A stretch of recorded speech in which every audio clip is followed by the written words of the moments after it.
Hi everyone, नमस्कार दोस्तों। देखिए, अब से पहले हमने ट्रायंगल चैप्टर के 5 पार्ट पढ़ चुके हैं। अब हमारे पास पार्ट नंबर 6 में हमारे पास क्राइटेरिया फॉर सिमिलरिटी। ठीक है, criteria for similarity of triangles. तो ट्रायंगल्स की हम सिमिलरिटी की क्राइटेरिया पढ़ेंगे।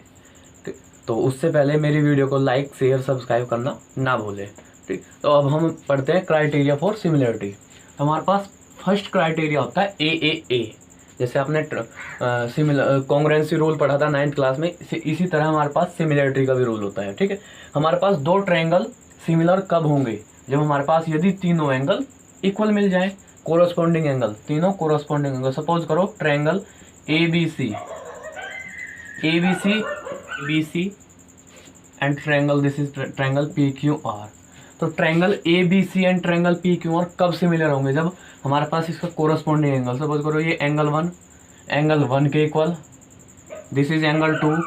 तो कोरस्पॉन्डिंग ये बी क्यू का कोरस्पॉन्डिंग है, एंगल सी मतलब इसका 3 नाम रख दिया, तो ये भी 3 1 ये दोनों इक्वल, ये दोनों इक्वल, ये दोनों इक्वल। इफ हमारे पास यदि हमारे पास कोरस्पॉन्डिंग एंगल्स इक्वल हो, if corresponding angles are equal, then we say that A B C is similar to P Q R. तो हमारे पास क्या होगा कि जो ट्रायंगल ए बी सी है, ये सिमिलर का साइन इस तरह होता है। आपने पढ़ा था कॉन्ग्रुएंसी का साइन, ये बट ये कॉन्ग्रुएंसी का साइन है, ये हमारे पास सिमिलर का साइन है, सिमिलरिटी का। ठीक है, triangle A B C similar है हमारे पास ट्रायंगल पी क्यू आर। ठीक है, नाउ हम स्टार्ट करते हैं एस ए एस सिमिलरिटी कब होगी? जब हमारे पास corresponding sides are in same proportional and one angle is equal.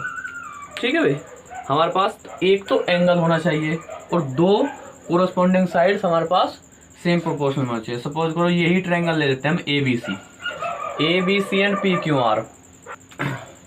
Triangle A B C and triangle P Q R कब हमारे पास सिमिलर होंगे? जब हमारे पास A B upon P Q, भाई A B upon P Q उसके corresponding side ये है, ए बी के कोरस्पॉन्डिंग साइड्स है हमारे पास पी क्यू। ठीक है भाई, एंड ए सी के कोरस्पॉन्डिंग साइड्स है हमारे पास पी आर। ठीक है, ए सी के कोरस्पॉन्डिंग साइड्स आर हमारे पास पी आर। यदि ये दो साइड जो corresponding sides are same in proportional, ratio में सेम हो, और इनके बीच का angle and angle 1 is equal to angle 1 जो हमारे पास है ये, यानी कि angle A is equal to angle P हो हमारे पास, तो क्या होगा? हम कह सकते हैं we say that A B C is similar to triangle P Q R. इस तरीके से होगा हमारे पास। ठीक है भाई, triangle A B C is similar to triangle P Q R. या तो हमारे पास तीनों एंगल इक्वल हो, मतलब कोरस्पॉन्डिंग, ये इसमें क्या होगा कि हमारे पास तीनों साइड प्रोपोर्शनल होगी। A B corresponding P Q is equal to A C के कोरस्पॉन्डिंग कौन सी है हमारे पास? P R, and B C के कोरस्पॉन्डिंग कौन सी है हमारे पास? Q R. यदि तीनों साइड जो कोरस्पॉन्डिंग साइड्स हैं तीनों वो सेम प्रोपोर्शनल में हो हमारे पास, तो क्या कह सकते हैं हम? Triangle A B C is similar to triangle P Q R. यदि तीन साइड्स हमें मिल जाए कोई सी भी, कि triangle A B C similar to triangle P Q R हो जाएगा हमारे पास। या तो तीन साइड प्रोपोर्शनल में मिल जाए, या दो साइड प्रोपोर्शनल मिल जाए, उनके बीच का एंगल मिल जाए, या फिर हमारे पास तीनों एंगल इक्वल मिल जाए, तो हम क्या कह सकते हैं? दोनों ट्रायंगल हमारे पास सिमिलर होंगे। ठीक है, यही हमारे पास क्राइटेरिया ऑफ सिमिलरिटी है। अब हमें क्या पढ़ना है? थ्योरम पढ़ेंगे हम ए के लिए। थ्योरम जो हमने ये चीज ये एंगल के लिए थ्योरम पढ़ते हैं। अब हम देखिए भाई, अब पढ़ते हैं हम थ्योरम 6.3। ये थ्योरम 6.3 क्या होगी? ए क्राइटेरिया के लिए। ठीक है, हमारे पास उन्होंने कहा कि if in two triangles corresponding angles are equal, मतलब angle A is equal to angle D है, ये 1 मैंने 1 जो इक्वल है 1 लिख दिया, फिर एंगल 2 के इक्वल हो गया, एंगल 3 मतलब ये तीनों कोरस्पॉन्डिंग एंगल्स है और ये इक्वल है। इफ इन टू ट्रायंगल्स, दो ट्रायंगल हमारे पास है A B C and D E F, corresponding angles are equal, तो corresponding angles angle A is equal to angle D, angle B is equal to angle E, angle C is equal to angle F, angle B is equal to angle E, angle C is equal to angle F. अब हमें prove करना है क्या? There corresponding sides are in same proportional, जो हमारे पास corresponding sides होंगी इनकी वो सेम प्रोपोर्शनल में होंगी, and hence the two triangles are similar. तो क्या होगा कि दो ट्रायंगल हमारे पास सिमिलर हो गए। तो सबसे पहले हमें इसमें कंस्ट्रक्शन करनी पड़ेगी, ठीक है। तो अब हम एक यहाँ पे कंस्ट्रक्शन करेंगे।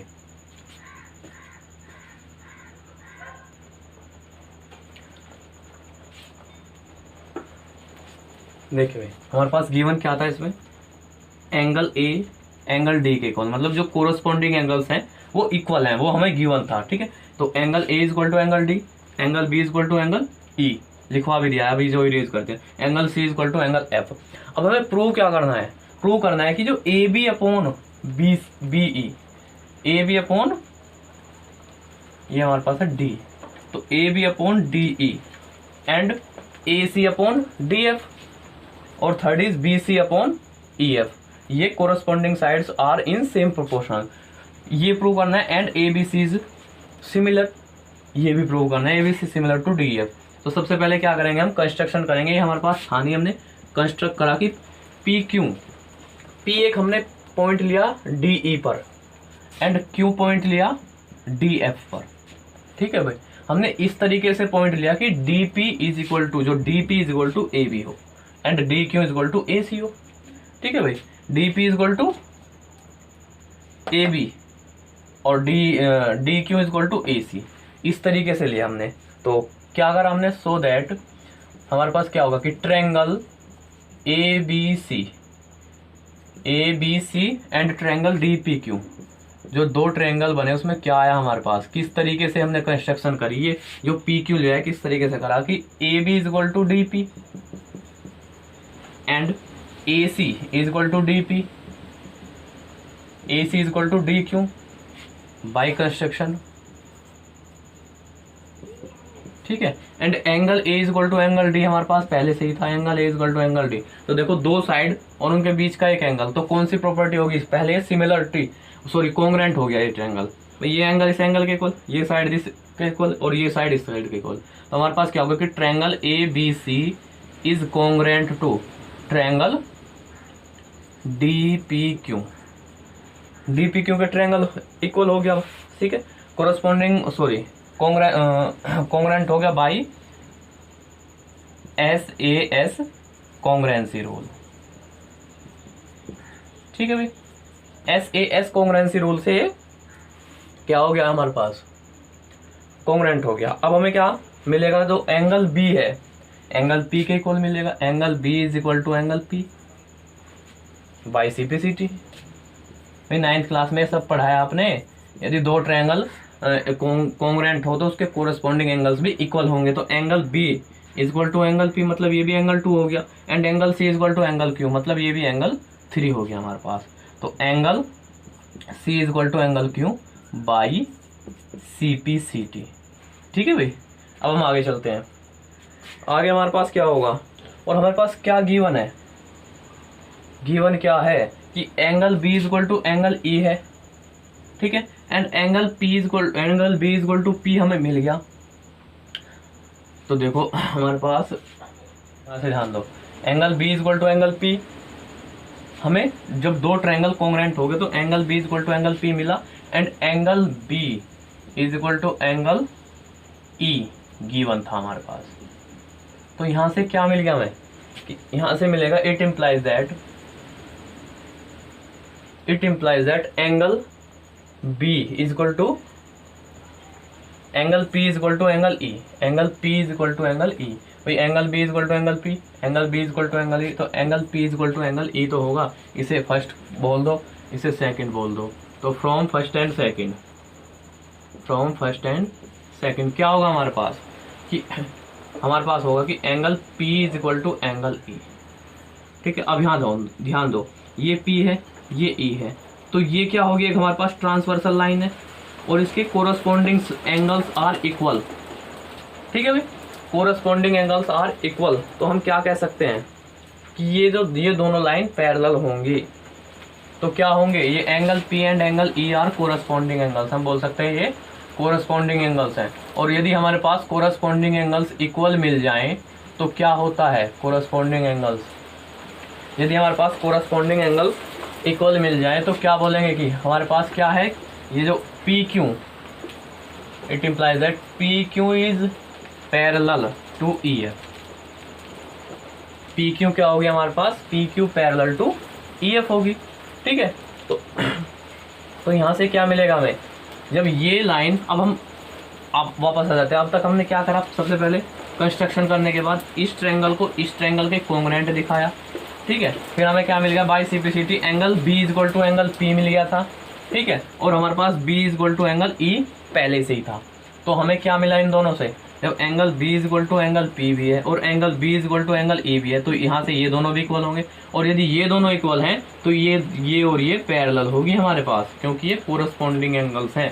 यदि हमारे पास कोरस्पॉन्डिंग एंगल्स इक्वल हो, पैरेलल लाइन, दो लाइंस के कोरस्पॉन्डिंग एंगल्स इक्वल हो, ट्रांसवर्सल ये ऐसे ड्रॉ करिए हो, तो वो हमारे पास क्या होंगे, पैरेलल होंगी दोनों साइड। तो P Q parallel E F, तो यहाँ से क्या मिलेगा, बाय बीपीटी। यदि हम in triangle P E F की बात करें, ठीक है भाई, और क्या लगाएं, इसमें बीपीटी लगाएं, triangle P F by BPT. भाई बीपीटी के लिए क्या होना चाहिए, ये पैरेलल होनी चाहिए। यदि ये पैरेलल है हमारे पास तो क्या होगा, A P upon P E is equal to D Q upon Q F. ठीक है, लेकिन बट हमें क्या चाहिए, हमें तो ये चाहिए ना, A B upon D E, A B upon D E चाहिए। तो हम इसको क्या कर सकते हैं, हम इसको कन्वर्ट कर सकते हैं। कैसे, किस तरह, देखो इस तरह कर लीजिए इसको, पी ई को तो ऊपर ले जाओ, upon A P is equal to Q F ऊपर चला गया तो डी क्यू नीचे आ गया, ये आ गया हमारे पास। अब हम इससे आगे क्या कर सकते हैं, देखो हमने अब से पहले भी क्वेश्चन करा, इस इक्वेशन में हम दोनों तरफ 1 ऐड कर दें तो हमारे पास क्या बन जाएगा, भाई कोई डिफरेंस नहीं होगा। हमने यहाँ भी ऐड कर दिया, यहाँ भी ऐड कर दिया, तो क्या करो, adding 1 on both side, on both side, दोनों तरफ हमने 1 ऐड कर दिया तो क्या मिलेगा, देखो भाई, P E upon A P plus 1 is equal to Q F upon D Q plus 1। अब करो एलसीएम लेके सॉल्व करो उसको, क्या होगा, P E plus A P upon A P is equal to Q F plus D Q upon D Q. तो देखो D E और ए पी,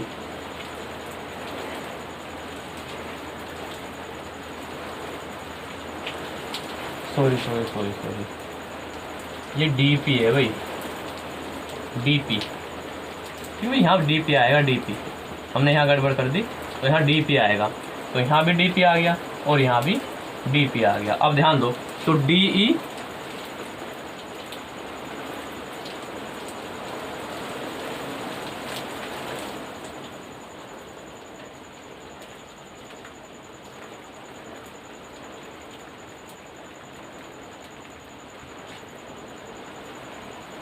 ठीक है भाई, P E plus D P क्या बनेगा हमारे पास, P E plus D P, P E plus D P बन जाएगा डी ई। तो it implies that D E, भाई P E plus D P, ये पी ई है तो P E plus D P कितना बनेगा, डी ई बन जाएगा। इसी तरह Q F plus D Q, Q F plus D Q क्या बनेगा, ये पूरा बन जाएगा हमारे पास डी एफ अपॉन में क्या है, D P is equal to Q F plus D Q, Q F ये एफ है हमारे पास, एफ पॉइंट, तो Q F plus D Q क्या बनेगा हमारे पास, पूरा डी एफ बनेगा, तो D F upon D Q. ठीक है भाई, तो अब क्या लिख सकते हैं, इसको हम इस तरह भी लिख सकते हैं, वापस भाई जो नीचे था उसे ऊपर ले जाओ, जो ऊपर था उसे नीचे ले आओ। ठीक है, तो ये हो गया डी क्यू, सॉरी हाँ, D Q upon D F हो गया। अब क्या करना है हमें, है कि A B is equal to D Q है, A B is equal to D Q है, and A C is equal to, sorry D P and A C is equal to D Q. ये दोनों हमें अभी prove करी थी, क्योंकि triangle A B C congruent to दिखा दिया था किसके, हमने दिखा दिया था कि डी पी क्यू के कॉन्ग्रुएंट था ट्रायंगल। तो A B is equal to D P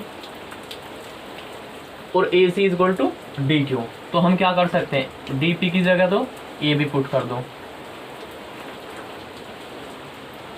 now it implies that D P की जगह हमने ए बी पुट कर दिया अपॉन डी ई की जगह हमने क्या कर दिया, डी ई ऐसे के ऐसे ही रहा, और डी क्यू की जगह हमने क्या पुट कर दिया, डी क्यू की जगह हमने पुट कर दिया ए सी, क्योंकि भाई D Q equal to A सी है, तो डी क्यू की जगह ए सी रख दिया अपॉन डी एफ। तो हमारे पास ये आ गया, मतलब A B upon D E, A C upon D F. तो दो तो मिल गया हमें तीसरी साइड और चाहिए थी ये। तो क्या कर सकते हैं हम, सिमिलरली करके, similarly A B upon D E is equal to A C upon D F is equal to क्या कर सकते हैं, B C upon E F. ये हो गया। ये हमें प्रूव नहीं करना, बस हमें दो साइड्स दिखा दो आप, ये दो साइड्स दिखा दो। तो सिमिलरली हम इस तीसरी को भी बोल देंगे कि सिमिलरली दिस साइड के इक्वल हो, प्रोपोर्शनल में इक्वल हो जाएगी। ठीक है, तो क्या लिख सकते हैं हम, since all sides are in proportion, are in same proportion,